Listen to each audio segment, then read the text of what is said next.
Hey guys, हम लोग static GK की सीरीज़ को पढ़ रहे हैं। तो स्टैटिक जीके की सीरीज़ को मैंने स्टेट वाइज डिवाइड करा है। तो उसमें मैंने दो स्टेट को कवर कर लिया, एक था हिमाचल प्रदेश, दूसरा है अरुणाचल प्रदेश। आज जो मैंने तीसरा स्टेट लिया वो है असम। तो आज असम के बारे में हम लोग पढ़ेंगे। देखिए, जैसा कि अब असम के बारे में पढ़ने जा रहे तो पहले इसकी कैपिटल पता होनी चाहिए। इसकी राजधानी क्या है? तो इसकी राजधानी दिशपुर है। यहाँ के जो चीफ मिनिस्टर है सी सर्बानंद सोनोवाल हैं, और यहाँ के जो गवर्नर हैं वो हैं जगदीश मुखी। ठीक है, इतना हम लोग को पता होना चाहिए। चलिए देखिए, सबसे पहले हम लोग को इसमें जो हम लोग स्टैटिक जीके को तो कवर करेंगे ही, और जो उसकी करंट अफेयर्स हैं थोड़े बहुत इंपॉर्टेंट, उसको भी कवर करेंगे। ठीक, तो जैसे कि पहले जो टॉपिक लिया है मैंने है बोगी बिल पुल। तो बोगी बिल पुल जो है वो 2002 में बनना चालू हुआ था, 2018 में बन के तैयार हो जाता है। असम के डिब्रूगढ़ के पास बोगी बिल में ब्रह्मपुत्र नदी पे बनाया गया। तो बोगी बिल पुल किस पे बनाया गया? ब्रह्मपुत्र नदी पे बनाया गया है, डिब्रूगढ़ के पास ये पड़ता है। तो जो धेमाजी डिस्ट्रिक्ट असम का है, और जो डिब्रूगढ़ डिस्ट्रिक्ट है, जिला है धेमाजी जिला जो है, और डिब्रूगढ़ जो जिला है, उसी के बीच इसकी लोकेशन है बोगी बिल की। ठीक है, तो बोगी बिल पुल जो है वो डिब्रूगढ़ के पास पड़ता है। ठीक है, तो अगर धेमाजी डिस्ट्रिक्ट आ जाता है और या डिब्रूगढ़ डिस्ट्रिक्ट आ जाता है, कोई भी तो उसी के आसपास पड़ता है, आपको पता होना चाहिए। इसकी जो लेंथ है 4.94 किलोमीटर है। और पीएम मोदी ने, हमारे प्राइम मिनिस्टर मोदी जी ने 25 दिसंबर 2018 को 25 दिसंबर 2018 को गुड गवर्नेंस डे के अवसर पे इसका उद्घाटन किया था। और ये जो है ये longest rail cum road bridge है, इंडिया का सबसे लंबा रेल रोड पुल है हमारे देश का। ठीक है, तो इस वजह से ये इम्पॉर्टेंट हो जाता है। चलिए दूसरे पे आते हैं। दूसरा जो मैंने लिया है वो लॉन्गेस्ट ब्रिज इन इंडिया कौन सा है? देखिए, अभी जो मैंने पढ़ा था बताया है वो कौन सा बताया? बोगी बिल पुल, जो कि longest rail cum road bridge in India, सबसे लंबे रेल रोड पुल की बात करिए। अब जो है वो लॉन्गेस्ट ब्रिज इन इंडिया की बात करिए। ठीक है, ठीक है, वो रेल और रोड दोनों का था।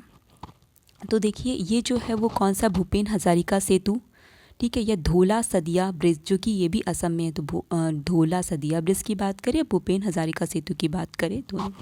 तो ये जो है असम और अरुणाचल प्रदेश को कनेक्ट करता है। भारत का सबसे लंबा पुल है। इसकी जो लेंथ है 9.15 किलोमीटर है। और ये किस नदी पे है? तो ये लोहित रिवर पे है, जहाँ की बोगी बिल पुल जो था वो ब्रह्मपुत्र नदी पे है, और ये ब्रह्मपुत्र की सहायक नदी लोहित नदी पे बनाया गया धोला सदिया ब्रिज या भूपेन हजारिका सेतु। ठीक है, तो इसकी लेंथ कितनी? 9.15 किलोमीटर है। भूपेन हजारिका जो थे एक आर्टिस्ट, एक फिल्म मेकर थे। तो ये 2017 में, और जो वो बोगी बिल पुल था 2018 में तैयार हुआ था। चलिए आगे आते हैं। देखिए, असम में केंद्रीय कृषि मंत्री नरेंद्र सिंह तोमर ने एक नया भारतीय कृषि अनुसंधान संस्थान का उद्घाटन किया है। बस नॉलेज के लिए आपके लिए था ये। नेक्स्ट है हमारा नेशनल ग्रीन ट्रिब्यूनल से आईएसओ क्या है? International organization for standardization certification पाने वाला गुवाहाटी रेलवे स्टेशन जो है वो पहला स्टेशन बना। भारत का जो गुवाहाटी रेलवे स्टेशन है वो नेशनल ग्रीन ट्रिब्यूनल से आईएसओ सर्टिफिकेशन पाने वाला पहला स्टेशन बन गया है। आईएसओ क्या? International organization for standardization. ठीक है, नेक्स्ट हमारा राजनाथ सिंह जो कि रक्षा मंत्री है, उन्होंने 26 जनवरी 2020, ध्यान रखिए ये 2020 की बात है, को परेड जो हुई थी उसमें झांकी पुरस्कार जो नई दिल्ली में दिए गए थे, तो उसमें असम प्रथम में रहा था। असम के गुवाहाटी में सबसे लंबे रोपवे का उद्घाटन किया गया है। ब्रह्मपुत्र नदी के दोनों किनारों को ये जोड़ेगा, जिसकी लंबाई 1.8 किलोमीटर है, जो कि किसी नदी पे बना देश का सबसे लंबा रोपवे। देखिए, यहाँ पे रोपवे की बात करिए, तो अगर हम इंडिया के सबसे लंबे रोपवे की बात करें जो किसी नदी पे बनाया गया है, तो वो कहाँ पे? असम में। तो असम के गुवाहाटी में सबसे लंबे रोपवे का उद्घाटन किया गया, जो कि ब्रह्मपुत्र नदी के दोनों किनारों को जोड़ेगा, जिसकी लंबाई 1.8 किलोमीटर है। ठीक है, जो कि किसी नदी पे बना देश का सबसे लंबा रोपवे होगा। तो आपने 3 इंपॉर्टेंट यहाँ पे क्वेश्चन देखे हैं जो मैंने बताया, जो कि स्टैटिक जीके है। बोगी बिल पुल 2018 में, जो कि longest rail cum road bridge in India, सबसे लंबा रेल रोड पुल था। और दूसरा भूपेन हजारिका सेतु आपने पढ़ा, और या धोला सदिया ब्रिज जो कि लॉन्गेस्ट ब्रिज इंडिया का है। और तीसरा भी आपने पढ़ा रोपवे। ठीक है, तो जो कि ब्रह्मपुत्र नदी के दोनों किनारों पे, मतलब ब्रह्मपुत्र नदी पे बनाया गया, तो असम की गुवाहाटी में। ओके, नेक्स्ट हमारा है सीएम जो है चीफ मिनिस्टर सर्बानंद सोनोवाल ने उन्होंने क्या किया है, देहिंग पटकाई वन्यजीव अभ्यारण्य जो है उसे राष्ट्रीय उद्यान का दर्जा देने की घोषणा करी है। देहिंग पटकाई वन्यजीव अभ्यारण्य को राष्ट्रीय उद्यान का दर्जा देने की घोषणा करी है। ओके। असम में कुपोषित बच्चों, जो कुपोषित बच्चे हैं, उनके स्वास्थ्य की स्थिति में सुधार के लिए मिशन संपूर्ण पहल शुरू की गई है। असम में कुपोषित बच्चों की स्वास्थ्य की स्थिति में सुधार के लिए मिशन संपूर्ण पहल शुरू करी गई है। देखिए असम में जो इम्पोर्टेंट नेशनल पार्क हैं तो कौन कौन से, मानस राष्ट्रीय उद्यान है, कांजीरंगा राष्ट्रीय उद्यान है, राजीव गांधी ओरांग राष्ट्रीय उद्यान। देखिए मानस और काजीरंगा जो है सबको पता होता है, ठीक है, लेकिन आपको राजीव गांधी ओरांग राष्ट्रीय उद्यान भी कहाँ पे, असम में, एक सींग वाले गेंडे के लिए प्रसिद्ध है। अधिकतर यहाँ के जो राष्ट्रीय उद्यान है एक सींग वाले जो गेंडा है उसके लिए प्रसिद्ध है। नामेरी राष्ट्रीय उद्यान है तो मानस, कांजीरंगा, राजीव गांधी ओरांग राष्ट्रीय उद्यान और कौन सा नामेरी राष्ट्रीय उद्यान कहाँ पे, असम में है। असम में कौन सी अरुणोदय योजना स्टार्ट करी गई थी, तो अरुणोदय योजना ये जो है महिला सशक्तिकरण के लिए बैंक खाते पे हर महीने 830 रुपये इसमें दिए जाएंगे। इस योजना के तहत महिला सशक्तिकरण को बढ़ावा देने के लिए बैंक खाते में हर महीने कितने 830 रुपये दिए जाएंगे। तो क्वेश्चन ऐसे पूछा जाएगा कि अरुणोदय योजना कहाँ पे, किस स्टेट पे स्टार्ट करी, किस राज्य पे, तो आपको बताना है असम पे, ठीक है। और किससे संबंधित है, तो महिला सशक्तिकरण से। इसमें क्या है, बैंक खाते में हर महीने 830 रुपये दिए जाएंगे। अरुंधति स्वर्ण योजना, अरुंधति स्वर्ण योजना के तहत बेटियों की शादी के अवसर पे 1 तोला मतलब 10 ग्राम सोना प्रदान करना है इस योजना के तहत, ठीक है। चलिए अब हम लोग आते हैं आगे। देखिए असम का जो प्राचीन नाम था वो क्या था, प्राग ज्योतिषपुर और कामरूप था, ठीक है। अंग्रेजों ने क्या किया था, 1826 में यांडबू की संधि करी थी। किसके साथ करी थी, बर्मा के साथ। जो आंग्ल वर्मा युद्ध हो रहा था तो उसके अंत में यांडबू की संधि होती है 1826 में, तो उसमें असम में ब्रिटिश शासन तब लागू हो जाता है। उसके बाद 1838 को असम को अपने राज्य में ब्रिटिश लोग मिला लेते हैं, ठीक है। ब्रिटिश शासन कब से लागू हो जाता है, 1826 से यांडबू की संधि के बाद लागू हो जाता है। 1838 में असम को अपने राज्य में मिला लेते हैं। तो देखिए आपने, जैसे कि आपने पढ़ा ही था कि असम जो अरुणाचल प्रदेश था वो असम का हिस्सा था, तो अरुणाचल प्रदेश का जब मैंने बताया था तो उसमें बताया था कि 1838 में असम को अपने राज्य में मिला लेता है ब्रिटिश साम्राज्य, ओके। असम के लोक नृत्य जो हैं वो कौन कौन से, बिहू है, कली गोपाल, जो कि इम्पोर्टेंट, जिसमें मैंने अंडरलाइन करी है वो इम्पॉर्टेंट है। बिहू है, कली गोपाल है, खेल गोपाल है, नट पूजा है, महारास है, बिछुआ है, बुगरुम्बा है, अंकिया नाट है, झुमरा है, हुब्जा नाई, झुमरा हुब्जा नाई और नागा नृत्य।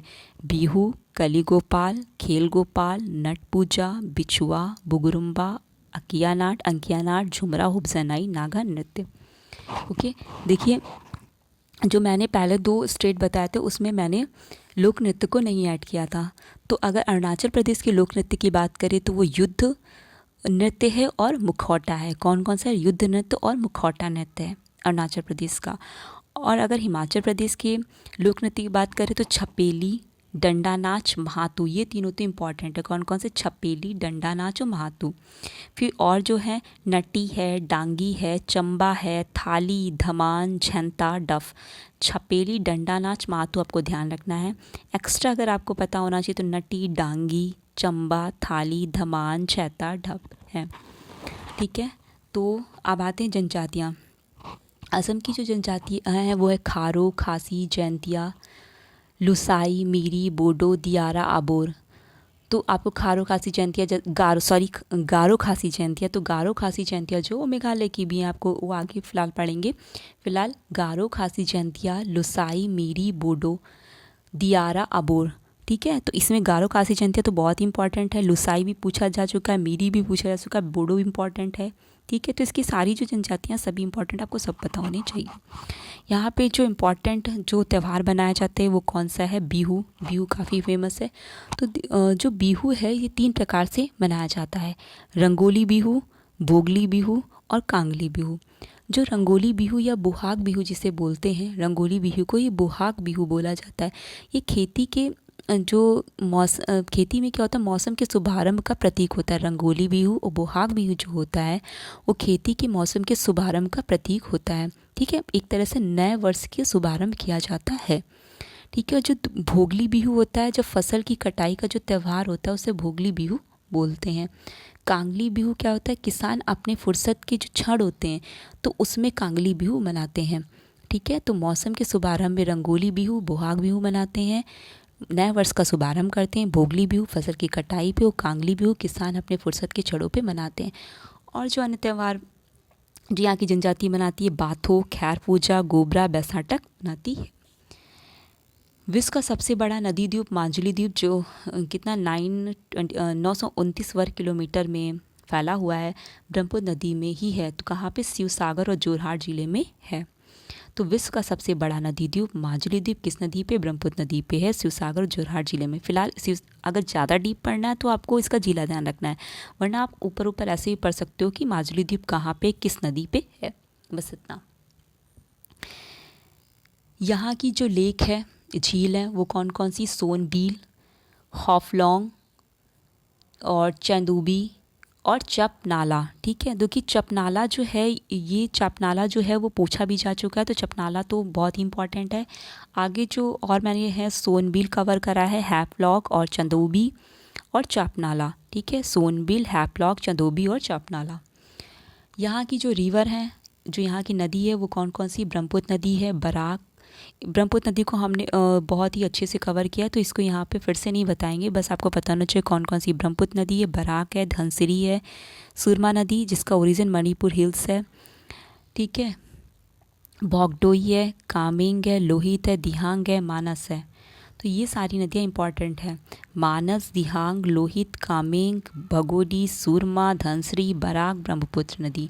ठीक है, इसकी जो इंपॉर्टेंट नदी है उसका जिक्र हम लोगों ने उसमें अरुणाचल प्रदेश में अच्छे से कर लिया है, तो इसको डिटेल से नहीं पढ़ेंगे अब। यहाँ का जो तेल क्षेत्र है, तो देखिए कौन कौन सा है, डिगबोई है, नहरकटिया है, नामरूप है। ओके, डिगबोई, नहरकटिया, नामरूप, नूनामती, बोगाईगांव, नुमालीगढ़। तो देखिए डिगबोई ऑयल रिफाइनरी ही है, नहरकटिया जो है वो पेट्रोलियम और गैस रिजर्व के लिए काफ़ी इंपॉर्टेंट है। ये सारे तेल क्षेत्र ही हैं। तो डिगबोई में ऑयल रिफाइनरी है, नूनामाती में ऑयल रिफाइनरी है, बोगाईगांव, नुमालीगढ़। ठीक है, तो नुमालीगढ़, बोगाईगांव, नूनामाती, डिगबोई ये ऑयल रिफाइनरी के लिए फेमस है। यहाँ के इंपॉर्टेंट जो मंदिर है वो कौन कौन से हैं, कामाख्या मंदिर है, वशिष्ठ मंदिर है, उमानंदा है और टेम्पल है। कामाख्या मंदिर जो कि गुवाहाटी में है। ठीक है, वशिष्ठ जो कि एक शिव मंदिर है, उमानंदा टेम्पल। तो आपको कामाख्या, वशिष्ठ, उमानंदा टेम्पल ध्यान रखना है। ओके, यहाँ की जो पहाड़ी है, मिकिर की पहाड़ियाँ काफ़ी फेमस है। ठीक है, तो मिकिर की पहाड़ी जो कि करबी ओंगलोंग ज़िले में है। फिलहाल ज़िला आपको नहीं ध्यान रखना, आपको बस पता होना चाहिए मिकिर की पहाड़ी यहाँ पे है। यहाँ अपर्दन जनित मोनार्ड नॉक मिलता है। ठीक है, जो कि अरी प्रवाह प्रतिरूप भी मिलता है। तो फिलहाल आपको पता होना चाहिए मिकिर की पहाड़ियाँ यहाँ पे है। जीवमंडल क्षेत्र, मानस जीवमंडल भंडार है यहाँ पे। ओके, और यहाँ की जो सबसे ऊंची चोटी है वो कौन सी है, झिंग तुबुम है, झिंग तुबुम है। ओके, ये आपको पता होना चाहिए। और आपको ये पता ही है कि असम भारत का सर्वाधिक चाय उत्पादन करने वाला राज्य है। यहाँ की इस राज्य की जो 80% आबादी है वो किस पे, कृषि पे ही आधारित है। और यहाँ की अगर खाद्य फसल की बात करी जाए तो मुख्य जो है वो चावल है। और चाय के लिए इसका स्थान जो आपको पता ही है कि क्या है, प्रथम है। तो असम भारत का सर्वाधिक चाय उत्पादक राज्य है। ओके, तो जितना भी असम का इम्पॉर्टेंट टॉपिक है वो मैंने कवर किया है। ठीक है, तो स्टैटिक जीको को मैं ऐसे ही चालू रखूँगी कि ऐसा क्या होता है कि अगर स्टेट वाइज उसको डिवाइड करो तो बहुत अच्छे से कवर हो जाता है। ठीक है, थैंक यू।